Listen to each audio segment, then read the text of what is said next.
Hello everyone, स्वागत है आप लोगों का। तो आज हम अपनी वीडियो को फिर से आगे बढ़ाते हैं। आपको याद होगा लास्ट क्लास में हम लोगों ने, लास्ट क्लास नहीं कहनी चाहिए, मैंने आप लोगों के साथ लास्ट वीडियो जो शेयर करी थी उसके अंदर मैंने आपको कराया था जब शेयर हम इशू करते हैं कंसिडरेशन अदर देन कैश के लिए, जहाँ पे मैं आपसे कैश नहीं ले रहा लेकिन कुछ और सर्विस ले रहा हूँ या फिर मैं आपसे एसेट्स ले रहा हूँ। सर्विस में हो सकता है प्रमोटर की सर्विस हो या फिर अंडरराइटर की सर्विस हो, उसके अंदर हमने एंट्रीज को पढ़ा था। आज जो हम पढ़ने वाले हैं उसी चैप्टर के अंदर, मतलब शेयर कैपिटल चैप्टर के अंदर हम पढ़ने वाले हैं फॉर फीचर ऑफ शेयर के बारे में।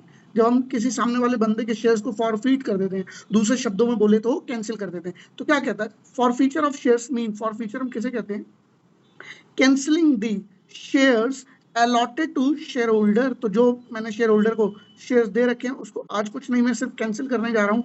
तो कैंसिलिंग को कर, जो शेयर होल्डर के शेयर्स को जब मैं कैंसिलिंग करूंगा तो मैं उसको फॉर फीचर कह देगा। अब सुनिएगा आगे, चलो कैंसिल करना तो ठीक है यार, जो डेबिट करा था क्रेडिट कर दो, जो क्रेडिट करा था डेबिट कर दो, वाइस वर्सा। आप ऐसे गेम तो कर देंगे क्योंकि एंट्री के अंदर गेम ही समझिए, ज्यादा कुछ भी नहीं है यार। अकाउंट सबसे सिंपल सब्जेक्ट है, दो ही चीजें होती है, तो डेबिट होती है क्रेडिट होती है, उसके अलावा कुछ नहीं।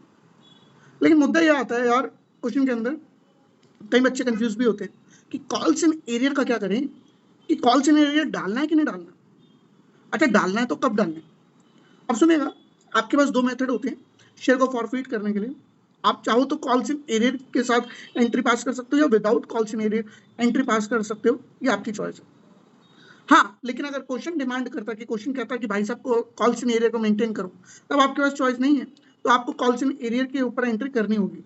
अगर कॉल्स इन एरियर मेंटेन करने को नहीं कह रहा क्वेश्चन, क्वेश्चन कहता है कि आपको कॉल्स इन एरियर मेंटेन करने की कोई नीड नहीं है, तो वहां पे कॉल्स इन एरियर मत मेंटेन करना।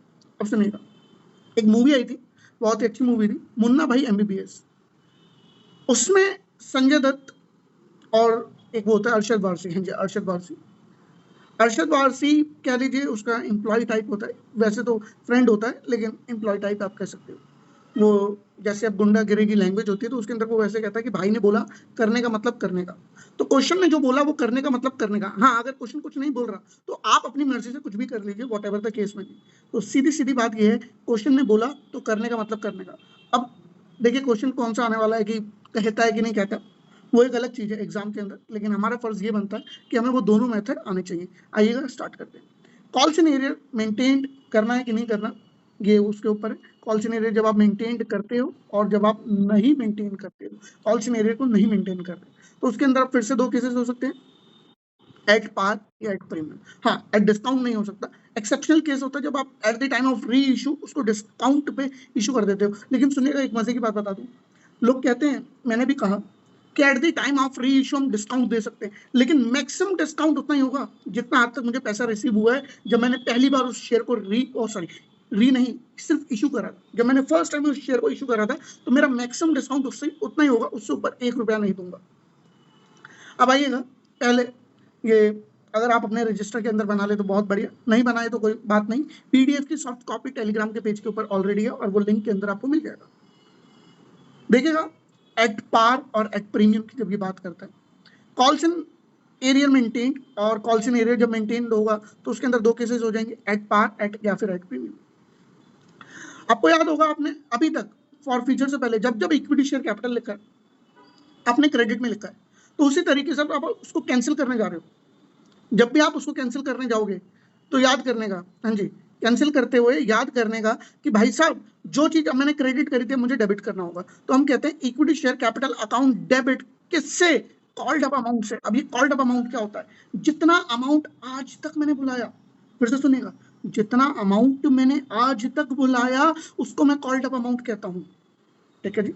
अब 10 रुपए के ऊपर हो सकता है मैंने 3 मंगाए हो, 5 मंगाए हो, जब भी कोई शेयर होल्डर डिफॉल्ट करेगा, फॉर फीचर कब करते हैं, जब भी शेयर होल्डर डिफॉल्ट करता है, शेयर होल्डर ने डिफॉल्ट करा, मेरे पास चांस है कि मैं उसके शेयर को फॉरफीट कर सकता हूँ। और फॉरफीट कितने से करूंगा, जितना आज तक मैंने बुलाया पहले मैं उसको डेबिट करूंगा, फिर फॉरफीट वो वाला अमाउंट होगा जो वो मेरे को दे चुका है, मतलब जो मैं रिसीव कर चुका हूं, अमाउंट रिसीव्ड से वो क्रेडिट हो जाएगा to share forfeited account. Share forfeited वही वाला अमाउंट है जो हमें बैंक के अंदर मिला था, तो जो बैंक के अंदर रिसीव हुआ था ये आपका फॉरफिट वाला अमाउंट है।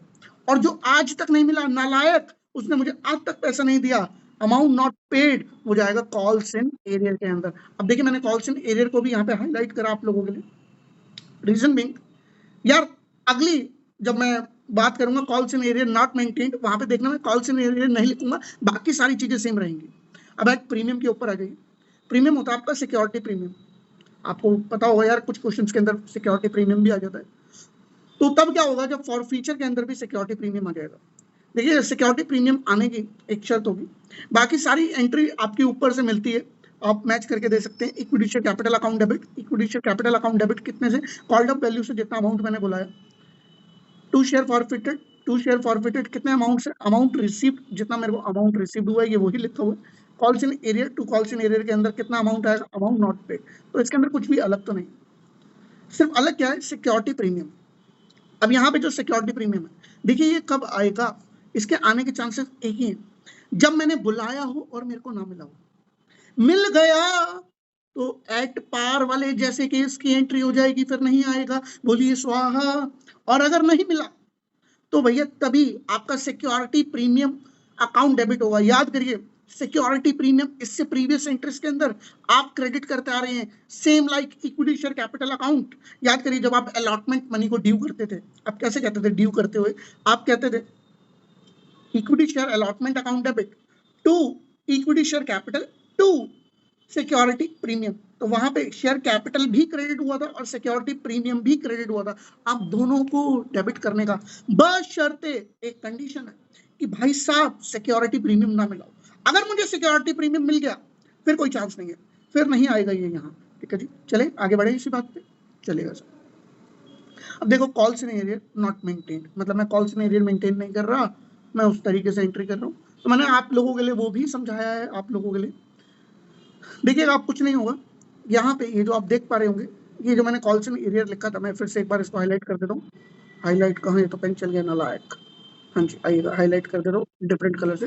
Calls in arrear account debit करा था, देखिएगा बाकी सारी चीजें वैसे चलेंगी। Equity share capital account debit, to for share forfeited. अब कॉल्स इन एरियर की जगह मल्टीपल नेम्स आ जाएंगे, मल्टीपल नेम्स आ जाएंगे जहां जहां मुझे पैसा नहीं मिला। जैसे इक्विटी शेयर अलॉटमेंट पे नहीं मिला, इक्विटी शेयर फर्स्ट कॉल पे नहीं मिला, equity share second and final call पे नहीं मिला। जहां जहां पैसा नहीं मिला वहां वहां का अलग से नाम आ जाएगा। और ऊपर अगर मैं देखूं जब मैं कॉल से एरिया मेंटेन कर रहा था, वो अलग से अमाउंट नहीं आ रहा था, वो टोटल अमाउंट आ रहा था। कहां का टोटल अमाउंट आ रहा था, वो अलॉटमेंट का जब नहीं मिला टोटल अमाउंट आ रहा था। टोटल इन द सेंस वो अलॉटमेंट प्लस आपका first call plus second call, सबको टोटल करके वही की जगह कॉल से एरिया में डाल रहा था। लेकिन यहाँ पे जब कॉल से एरिया मेंटेन नहीं होता तो उसको अलग अलग नेम से क्रेडिट करना होता है। रीजन मीन वो ऑलरेडी डेबिट हो रखे हैं, तो उस अमाउंट से क्रेडिट कर दूंगा, क्योंकि इस अकाउंट को मुझे ओवर करना होगा, जो डेबिट हुआ है तो क्रेडिट करना ही होगा। Same goes with premium. अब यहाँ पे सारी एंट्री सेम है, सारी एंट्री सेम है। जब आप करके देखोगे इक्विटी शेयर कैपिटल अकाउंट फिर से डेबिट, ऊपर भी देखिए डेबिट हो रहा था। उसके बाद आप देखेंगे कि भैया यहाँ पे भी debit, share forfeited, share forfeited, next allotment, allotment, first call, second और final call, second and final call, same thing. अब डिफरेंस क्या, सिक्योरिटी प्रीमियम आ गया नालायक यहाँ पे। और सिक्योरिटी प्रीमियम किस कंडीशन में आएगा, सुनिएगा। सिक्योरिटी प्रीमियम आपका किस कंडीशन में आने वाला है, सिक्योरिटी प्रीमियम कंडीशन आने की एक ही है, इफ नॉट पेड। अगर वो सिक्योरिटी प्रीमियम दे चुका है तो नहीं आएगा भाई, ये एंट्री के अंदर सिक्योरिटी प्रीमियम ही नहीं आने वाला। अगर वो दे चुका है, if paid then no security premium, आपकी entry same like at par हो जाएगी। लेकिन इफ नॉट पेड तभी सिक्योरिटी प्रीमियम आएगा, मतलब उसने मुझे सिक्योरिटी प्रीमियम ना दिया हो।